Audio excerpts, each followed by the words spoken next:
Now, seeing how my usual YouTube viewers are usually my targeted demographic of 18 to 35-year-old 99.99.99.01% male, already know about World War I, its start, its middle, shotgun disputes, and the end. So we'll be starting this video right off at the end of World War I in the Middle East. Now, across the Middle East, the remnants of the Ottoman Empire would be carved up by European powers, mostly by Britain and France with the Sykes-Picot Agreement. Now, for the people that don't know what this agreement was, it was basically an agreement on how the newly acquired Ottoman land would be divided up between Britain and France, and for a while Russia, but then they had this thing called a revolution.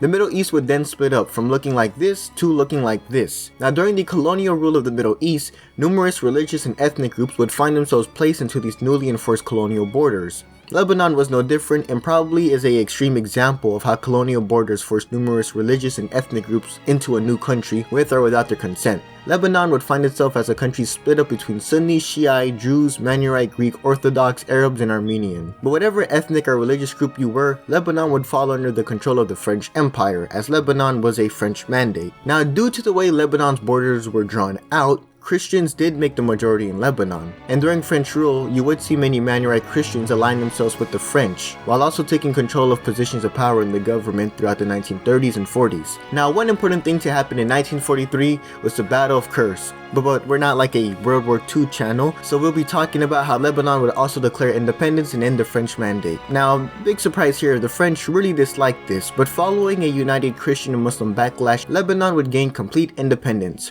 From here, you'll see the formation of a new Lebanese government and a division of power along a 1932 consensus of the country, where Christians made the majority. The name for the division of power within the Lebanese government was called the National Pact, and it would place a ratio of 6 Christians to 5 Muslims in parliament. While the role of the president would be filled by a Manuite, the head of parliament would be filled by a Shiite, the prime minister role would be filled by Sunni, and the defense minister role would be filled by a Druze. And that's how the National Pact in the Lebanese government worked. This doesn't mean that the National Pact was perfect. The National Pact would face a lot of controversy as time went on.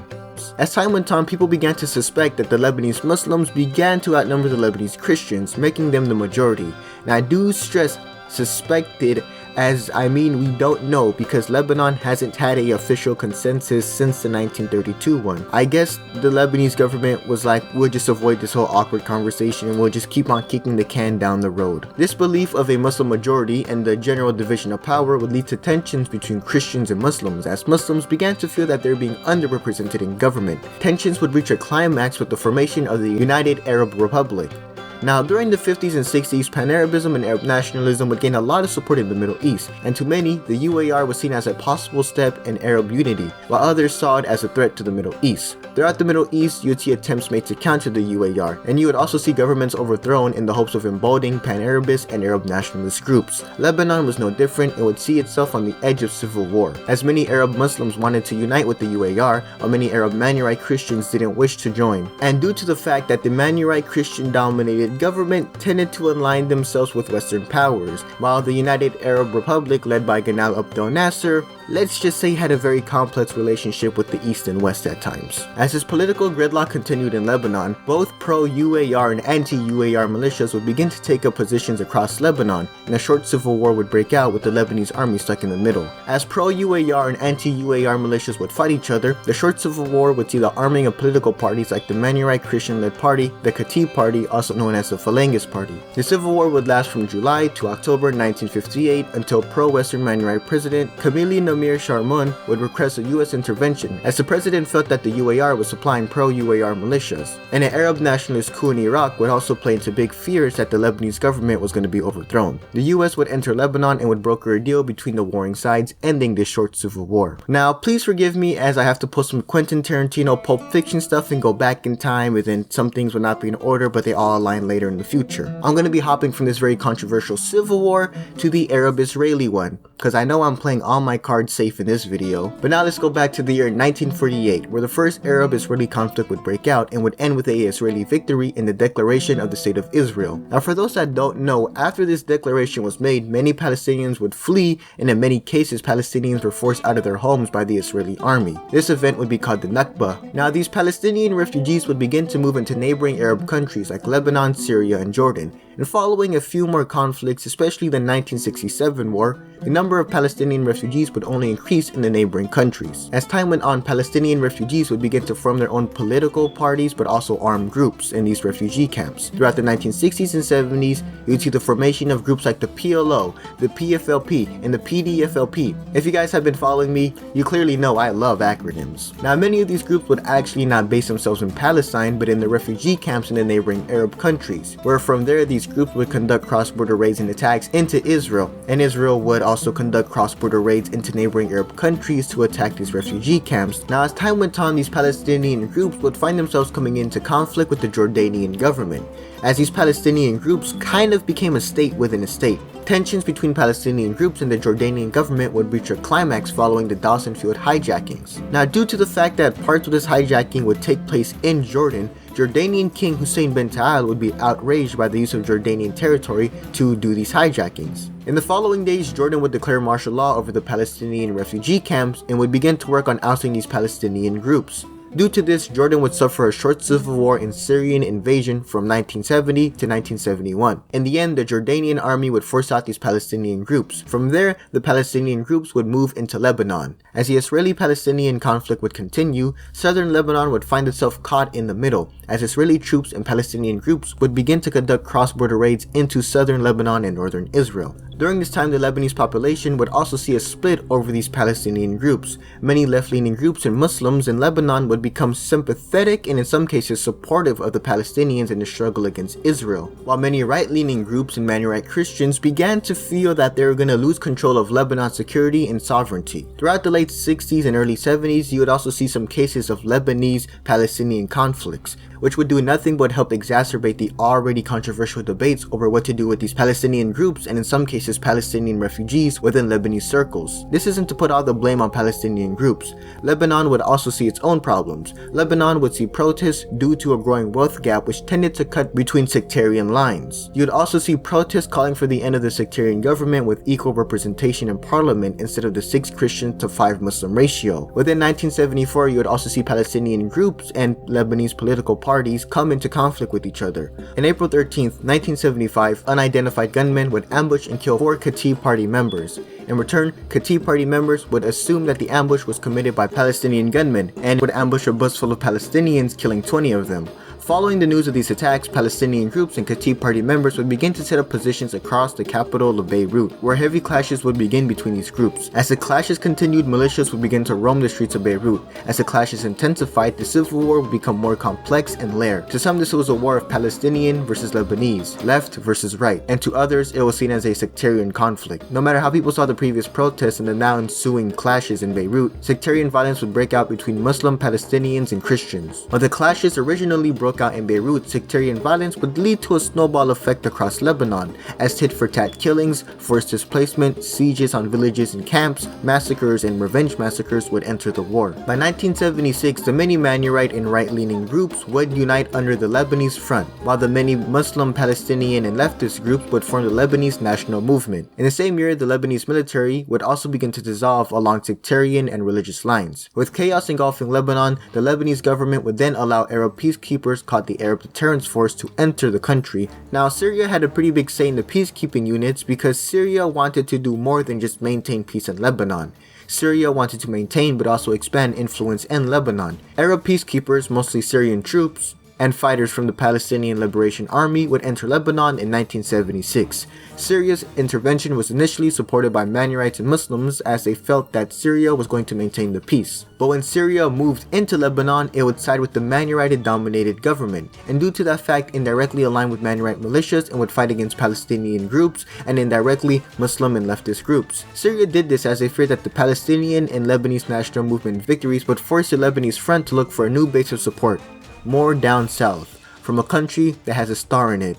That's right, it's Jordan. Nah, I'm messing with you, it was totally Israel. And for those that don't know, Syria and Israel don't really like each other. They had like a billion wars or something. And the last thing Syria wanted or needed was Israeli influence in Lebanon. The mostly Syrian-dominated ADF intervention would lead to a ceasefire deal among the many militias, but conflict would once again happen and the ceasefire deal would kind of flop, burn, and die. And as the civil war continued, Syria wasn't the only foreign contender in this war. In 1978, a new contender would enter the civil war: Israel. The already stated Palestinian and Israeli raids into southern Lebanon and northern Israel was really beginning to do a number on the state of Israel. And the stick that would break the camel's back would be the Coastal Road Massacre, in which the PLO would massacre 38 Israeli citizens. After that attack in May 1978, the IDF would move into South Lebanon, with the goals of pushing Palestinian groups further away from its border. Israel would also want to support the mostly Manurided-dominated South Lebanese army that was based in South Lebanon. It's in the name, where else would they be? Israel would support the SLA as the SLA was fighting the Lebanese national movement, but more importantly, these Palestinian groups. The invasion would see the IDF and the SLA play catch-up with these Palestinian and Lebanese groups, as the fighting just kept on going north. The armed groups weren't the only people displaced. Many Shiite and Palestinian refugees would become refugees within Lebanon, as heavy shelling and fighting would displace them. The Israeli invasion into southern Lebanon would stop at the Litani River. Now, the invasion would face international condemnation, and the UN would actually pass a resolution calling for Israeli withdrawal from Lebanon. From here, you would see an uneasy peace enacted by almost every party involved. Israel would withdraw, but they would give their newly acquired land to the SLA. The UN this time also didn't just send a letter, but would actually send troops placed basically right here. In northern Lebanon, you'd also see a shifting of politics. The many Christian and right-leaning groups would see a shift as the Lebanese front would see a consolidation of the coalition, mostly led by the Khatib party under the control of Bashir Gemayel. Now, the uniting of the Lebanese groups would place the Lebanese front at odds with Syria, which would be confusing, but let me explain. While Syria did initially side with the Lebanese government and indirectly with the many Christian militias, the consolidation of these groups into the Lebanese front would begin to counter Syria's influence and Syria's control over the many divided militia. The rising tension between Syria and the Lebanese front would explode into open combat in the streets of Beirut between the Lebanese front, pro-Syrian militias, and the Arab Deterrence Force, which was mostly Syrian. This conflict would be dubbed the 100-Day War. At the end of the conflict, the Arab Deterrence Force would end, but not Syria being in Lebanon, and Syria would now find itself at war with the Lebanese front and the Lebanese army. Now here's just a random side note I didn't know when to wedge this in. The Syrian occupation would remain in Lebanon for a long time, and to be honest, as the civil war raged on, Syria would align itself with almost every faction at one point in the civil war. So please excuse me if I do oversimplify who or what they ally with. This is just too much for me. By the end of 1978, Syria would also find itself aligned with the PLO and the Lebanese national movement that they were previously fighting. And as the war continued on, Israel would once again find itself invading southern Lebanon. The already stated previous invasion into southern Lebanon would see the Palestinian groups pushed back but not destroyed. Growing tensions between the IDF and the PLO would keep on continuing as hostilities kept on happening. In 1982, Israel would once again invade southern Lebanon. Israel now had the goal of destroying these Palestinian groups and their capabilities of attacking the border of Israel, and also to probably help support the SLA. The IDF and the SLA would push into southern Lebanon, fighting against the PLO and the Lebanese national movement, and later on, the Syrian military. This invasion would also face international backlash. One reason was due to the effect of the invasion on civilians. We'd also see the displacement and the killing of Lebanese Muslims and Palestinians. Throughout the war, the SLA would be accused of committing sectarian violence against Muslim and Palestinians in the south. During this time, the Lebanese national movement would also dissolve and would form the Lebanese National Resistance Front, a new acronym.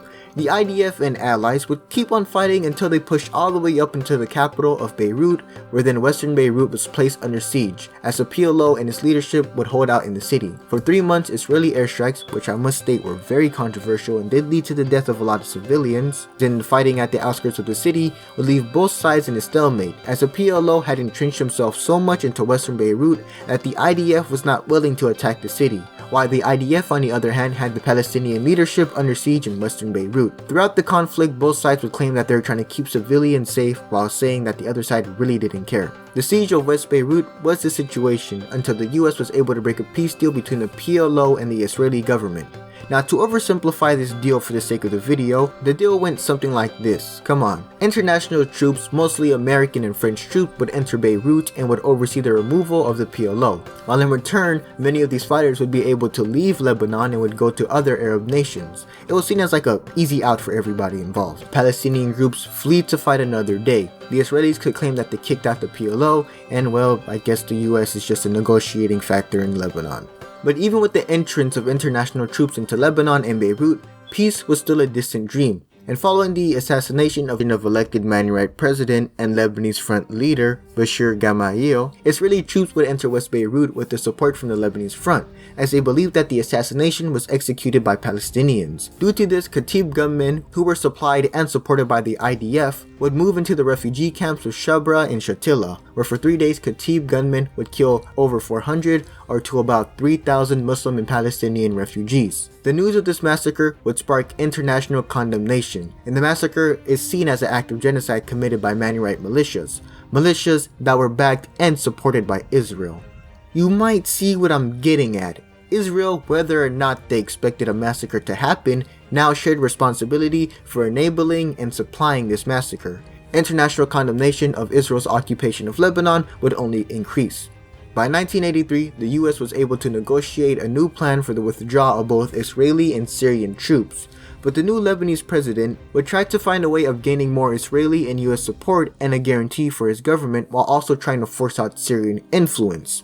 This most likely angered the Muslim population of Lebanon, who for sure now didn't have a favorable view of Israel or of the Lebanese Front. Syria would also be mad at the Lebanese government's actions, as they felt that the action of the Lebanese president was an attempt to secure Manuite control over the government by getting foreign support. And also Syria probably didn't like the fact they might lose influence in Lebanon. Due to this kind of gridlock, many Lebanese Muslims began to feel that the neutral US was beginning to pick a side in the civil war. The rising distrust would only continue as heavy fighting in the mountain wars between Manuite militias, the Lebanese army, Druze militias, and Syrian troops would only intensify, and during this war you would see sectarian massacres. You would also see Manuite militias and Lebanese troops lose land to Druze militias and Syrian troops. Due to this, the American battleship New Jersey would support the Lebanese army and also the Manuite militias with naval strikes to slow down Druze and Syrian advances. And due to this, in the eyes of the Muslim population, the US had now picked a side in the sectarian conflict. In the same year, 1983, attacks would ramp up against American and Western targets, with the kidnapping of Americans and events like the US Embassy bombing and the now infamous Beirut barrack bombing, where suicide bombers would blow up both French and American barracks, killing over 200 American troops, over 50 French troops, and 6 civilians, along with 2 suicide bombers. In the coming months, the US would leave Lebanon. A good amount of these anti-Western attacks and the barrack bombing are most likely committed by a group called the Islamic Jihad Organization, very catchy name, which is widely believed to later become or would join Hezbollah. Now, for those that don't know, Hezbollah is an armed Shiite Islamist group that got and still has Iranian backing from Iran following the Iranian Revolution. Hezbollah is also seen as one of the leading factions in the South Lebanese conflict. We can't forget about Israel and their allies. They still controlled portions of southern Lebanon, and due to that fact, many militias would begin their own guerrilla campaign against Israel and their Lebanese allies. As time went on, Israel would withdraw down south to the safe zone while handing over its territory to its Lebanese allies. While up north, the Lebanese Civil War continued as sectarian conflicts would go on. Other than the Christian Druze militias fighting, Syrian-backed militias would also go toe-to-toe with Palestinian groups in the War of the Camps, with no decisive winner. You would also see inner Shiite conflicts like the Amal-Hezbollah conflict. During this period of the Civil War, you would also see an increase in bombing, kidnappings, and targeted assassinations. Within 1989, you would also see the National Pact once again fall into controversy, as the Sunni Prime Minister role was filled by Lebanese Manuite Mikhail Aron. Sunnis felt this action went against the National Pact and was pretty unconstitutional, and would place their support behind Salim el-Has to become Prime Minister. From here, you would once again see conflict in Beirut between Muslim and Manuite militias. Now, the first step to peace in Lebanon was the Taif Agreement, where peace talks were held in Taif, Saudi Arabia. Here you would see Lebanese Parliament members negotiate reconciliation. From here, you'd also see Mikhail Aron refuse these peace talks and would demand the loyalty of the Lebanese Front and would declare that he and his supporters would liberate Lebanon from Syria and Syrian influence. And for 6 months, him and his militia would fight against Syria and their now multi-religious but mostly Manuite-backed militias. Syria and these militias would bomb and force out Mikhail Aron, and he'd flee in exile. The new Lebanese government was able to work on negotiating and disarming the many militias of Lebanon, with many of the Lebanese groups accepting the Taif Agreement. In March 1991, the Lebanese Parliament would actually pass an amnesty law that would pardon all political crimes prior to its enactment. Lebanon would also see a change to the Lebanese Parliament, as the split was now 50-50 between Muslims and Christians. And as these peace deals were enforced, many groups and militias would begin to disarm themselves, with the exception of Hezbollah, as this group was still fighting an insurgency against Israel and her friends in the Israeli security zone. By the early 2000s, and I mean 2000, Lebanon was a shattered country that walked out of a civil war, and still had two occupations going on at the same time. In 2000, Hezbollah and Amal, the two major factions in the southern Lebanese conflict, would continue their guerrilla war until Israel would pull out of Lebanon in 2000, while Israel's ally, the South Lebanese Army, would later on collapse to Hezbollah and the Amal movement. Hezbollah would declare this as a victory over Israel. And with one occupier left, there was another one left. I could have worded that better, but back to the point, Syria is the country I'm talking about. And following Israeli withdrawal from southern Lebanon and the death of Hafiz al-Assad in 2000 and his son coming into power, Bashar al-Assad, which everybody has an opinion on, the Lebanese population would publicly become more critical and resistance towards the Syrian occupation. And the straw that would break the camel's back would be the assassination of Lebanese ex-Prime Minister Rafik Hariri. This assassination is widely believed to either be heavily supported or executed by Syria, but blame has been tossed at other groups and countries. Following the news of this assassination, protests and a general uprising against Syrian occupation called the Sadr Revolution, I hope I'm not butchering that, would sweep across all of Lebanon. And in March 2005, Syrian President Bashar al-Assad would announce that Syrian troops would be leaving Lebanon. And by April 30th, 2005, Syria would leave Lebanon, which is where I'm going to end the video. And the reason I'm going to end it here is because Lebanon is going through massive protests and going through an economic crisis at the same time. And that's all I'm going to say about the current protests. And I'd like to thank today's video sponsor, whoever invented the kebab and whoever invented hummus.